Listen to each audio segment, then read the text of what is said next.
আসসালামু আলাইকুম রহমতুল্লাহ। সম্মানিত দিনী ভাই ও বোনেরা, আজ সূরা আল বাকারার 102 নম্বর আয়াত থেকে বর্ণনা করা হবে ইনশাআল্লাহ। এখানে সুলাইমান আলাইহিস সালাম এবং শয়তান ও জাদুবিদ্যা ও হারুত ও মারুত ফেরেশতাদের সম্পর্কে ব্যাখ্যা করা হয়েছে। আজ এই আয়াতেরই কিছুটা অংশ নিয়ে ব্যাখ্যা করা হবে ইনশাআল্লাহ। এটি হচ্ছে আউযুবিল্লাহি মিনাশ শাইতানির রাজিম, বিসমিল্লাহির রহমানির রহিম। واتبعوا ما تتلو الشياطين على ملك سليمان وما كفر سليمان ولكن الشياطين كفروا يعلمون الناس السحر وما أنزل على الملكين ببابل هاروت وماروت। তর্জমা হচ্ছে, আর সুলাইমানের রাজত্বে শয়তানরা যা আবৃত্তি করত তারা তা অনুসরণ করেছে। আর সুলাইমান কুফরি করেনি, বরং শয়তানই কুফরি করেছিল। তারা মানুষকে শিক্ষা দিত জাদু ও সেই বিষয়ে শিক্ষা দিত যা বাবিল শহরে হারুত ও মারুত ফেরেশতাদের ওপর নাজিল হয়েছিল। তারা উভয়ই কথা না বলে কাউকে শিক্ষা দিত না যে আমরা নিছক একটি পরীক্ষা, কাজেই তুমি কুফরি করো না। জাদু এমন এক বিষয়কে বলা হয় যার উপকরণ নিতান্ত গোপন ও সূক্ষ্ম হয়ে থাকে। জাদু এমন সব গোপনীয় কাজের মাধ্যমে অর্জিত হয় যা দৃষ্টির অগোচরে থাকে।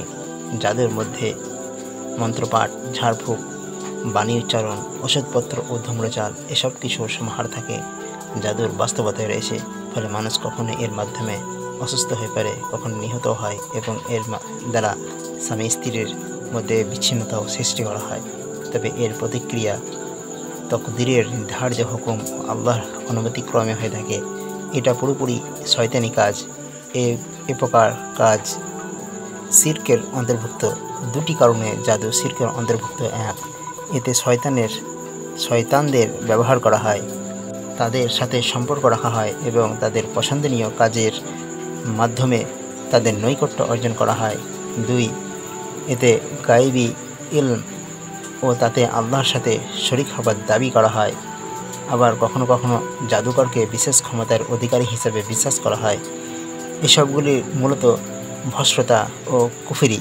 তাই কুরআনুল কারীমে জাদুকে সরাসরি কুফরি কর্ম হিসেবে উল্লেখ করা হয়েছে। জাদু ও মুজিজার পার্থক্য। নবীগণের মুজিজা দ্বারা যেমন অস্বাভাবিক ও অলৌকিক ঘটনাবলী প্রকাশ পায়, জাদুর মাধ্যমেও তেমনই প্রতিক্রিয়া লক্ষ্য করা যায়। ফলে মূর্খ লোকেরা বিভ্রান্তিতে পতিত হয়, জাদুকরকে সম্মানিত ও মনোনীত মনে করতে থাকে। এই কারণে এ দুটির মধ্যে পার্থক্য বর্ণনা করা দরকার। মুজিজা প্রাকৃতিক কারণ ছাড়াই সরাসরি আল্লাহর কাজ, আর জাদু অদৃশ্য প্রাকৃতিক কারণের প্রভাব। এই পার্থক্যটি মুজিজা ও জাদুর স্বরূপ বোঝার পক্ষে যথেষ্ট।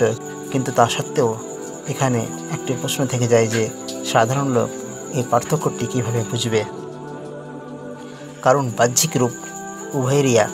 এই প্রশ্নের উত্তর এই যে মুজিজা ও কেরামত এমন ব্যক্তিবর্গের দ্বারা প্রকাশ পায় যাদের আল্লাহ ভীতি, পবিত্রতা, চরিত্র ও কাজকর্ম সবার দৃষ্টির সামনে থাকে। পক্ষান্তরে জাদু তারাই প্রদর্শন করে যারা নোংরা, অপবিত্র এবং আল্লাহর জিকির থেকে দূরে থাকে। এইসব বিষয়ে চোখে দেখে প্রত্যেকেই মুজিজা ও জাদুর পার্থক্য বুঝতে পারে। নবীগণের ওপর জাদু ক্রিয়া করে কিনা, এই প্রশ্নের উত্তর হবে ইতিবাচক। কারণ পূর্বে বর্ণিত হয়েছে যে জাদু প্রকৃতপক্ষে প্রাকৃতিক কারণের প্রভাব। নবীগণ প্রাকৃতিক কারণের প্রভাবে প্রভাবান্বিত হন। এটা নবুয়তের মর্যাদার পরিপন্থী নয়। সবাই জানেন বাহ্যিক কারণ দ্বারা প্রভাবান্বিত হওয়া। নবীগণ ক্ষুধা তৃষ্ণা কাতর হন, রোগাক্রান্ত হন এবং আরোগ্য লাভ করেন। তেমনইভাবে জাদুর অদৃশ্য কারণ দ্বারাও তারা প্রভাবিত হতে পারেন। সহিহ হাদিস দ্বারা প্রমাণিত হয়েছে যে ইহুদিরা রাসূলুল্লাহ সাল্লাল্লাহু আলাইহি ওয়াসাল্লামের ওপর জাদু করেছিল এবং সেই জাদুর কিছু প্রতিক্রিয়াও প্রকাশ পেয়েছিল। ওহীর মাধ্যমে তা জানা সম্ভব হয়েছিল এবং জাদুর প্রভাবেও দূর করা হয়েছিল। বুখারী শরীফ 3268 এবং মুসলিম শরীফ 2189 নম্বর হাদিস। তাছাড়া মুসা আলাইহিস সালাম এরও জাদুর প্রভাবান্বিত হওয়ার ঘটনা কোরআনে উল্লিখিত রয়েছে। সূরা তাহা ৬৬ এবং ৬৭ নম্বর আয়াত। জাদুর কারণেই মুসা আলাইহিস সালাম এর মনে ভীতির সঞ্চার হয়েছিল। মারিফুল কোরআন। আজকের মতো এতটাই। ইনশাআল্লাহ পরবর্তী ভিডিওতে অন্য কোনো একটি বিষয় নিয়ে আলোচনা করা হবে। আসসালামু আলাইকুম ওয়া রাহমাতুল্লাহি ওয়া বারাকাতুহু।